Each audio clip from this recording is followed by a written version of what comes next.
സുന്നി മഹല്ല് federation (MSF) സംസ്ഥാന കമ്മിറ്റിയുടെ ആഹ്വാനപ്രകാരം പട്ടാമ്പി കൊടലൂർ ജുമാ മസ്ജിദ് അങ്കണത്തിൽ ഫലസ്തീൻ ഐക്യദാർഢ്യ കോർണർ സംഘടിപ്പിച്ചു. മഹല്ല് പ്രസിഡന്റ് അലവി ഹാജി അധ്യക്ഷത വഹിച്ചു. ഖത്തീബ് അനസ് അൻവരി ഉദ്ഘാടനം ചെയ്തു. മൂസ മൗലവി ഐക്യദാർഢ്യ പ്രതിജ്ഞ ചൊല്ലിക്കൊടുത്തു.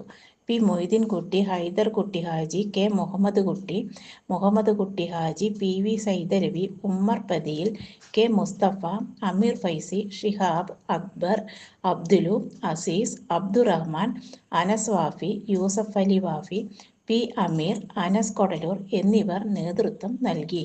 1917 തുടങ്ങിയ സംഭവത്തെ പിന്നീട് ഫലസ്തീനിലേക്ക് ആ കാലഘട്ടത്തില് ബ്രിട്ടീഷ് ജനറൽ വന്നുകൊണ്ട് ജൂതരാഷ്ട്രമായിക്കൊണ്ട് പ്രഖ്യാപിക്കുകയും അവിടെ ജൂതന്മാർക്ക് കൃത്യമായ അവകാശം നടക്കുകയും ചെയ്തു.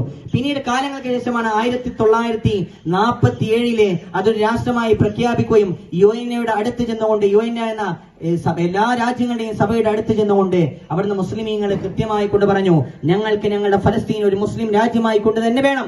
അത് ഞങ്ങളുടെ അവകാശമാണ്. ഇത് ഞങ്ങളുടെ മണ്ണാണ്. ഇവിടെ മറ്റുള്ളവർക്ക് താമസിക്കാൻ സൗകര്യം കൊടുത്തവരാണ്. നമ്മൾ സാധാരണ പറയാറുണ്ട്, ടെന്റിലേക്ക് ഒട്ടകത്തിന് അല്പം തലയിടാൻ അവസരം കൊടുത്തു, പിന്നീട് ഒട്ടകം മുഴുവനായിക്കൊണ്ട് ആ ടെന്റ് മുഴുവൻ പിടിച്ചടച്ചു എന്ന് പറയുന്നത് പോലെ 50% ഫലസ്തീനികൾക്കും 50% ജൂതന്മാർക്കും ഉണ്ടായിരുന്ന ആ സ്ഥലത്തെ പിന്നീട് കാർന്ന് തിന്നുകൊണ്ട് ഫലസ്തീനിൽ മുഴുവനായിക്കൊണ്ട് ജൂതരാഷ്ട്രമായി മാറുകയാണ് ചെയ്തത്. അതുകൊണ്ട് ഞങ്ങൾക്ക് ഞങ്ങളുടെ രാജ്യം മുസ്ലിം രാജ്യമായി കൊണ്ട് തന്നെ വേണം എന്നുള്ളത് പ്രഖ്യാപിച്ചപ്പോൾ പോലും അവിടുന്ന് ഇത്രയോ വലിയ സമാധാനം വിളമ്പുന്ന UN പോലും അവിടുന്ന് മുസ്ലിമീങ്ങളെ മാറ്റി നിർത്തിക്കൊണ്ട് മുസ്ലിമീങ്ങൾക്ക് അല്പഭാഗം ഗസ എന്ന് പറയുന്ന ഭാഗം ഇസ്രായേലിലെ ജൂതന്മാരായിട്ടുള്ള ആളുകൾക്ക് മാറ്റി പാർപ്പിച്ചുകൊണ്ട് അവിടെയും വിഭിന്നമായ ഒരു സ്വഭാവമാണ് UN പോലും കാണിച്ചിരുന്നത്.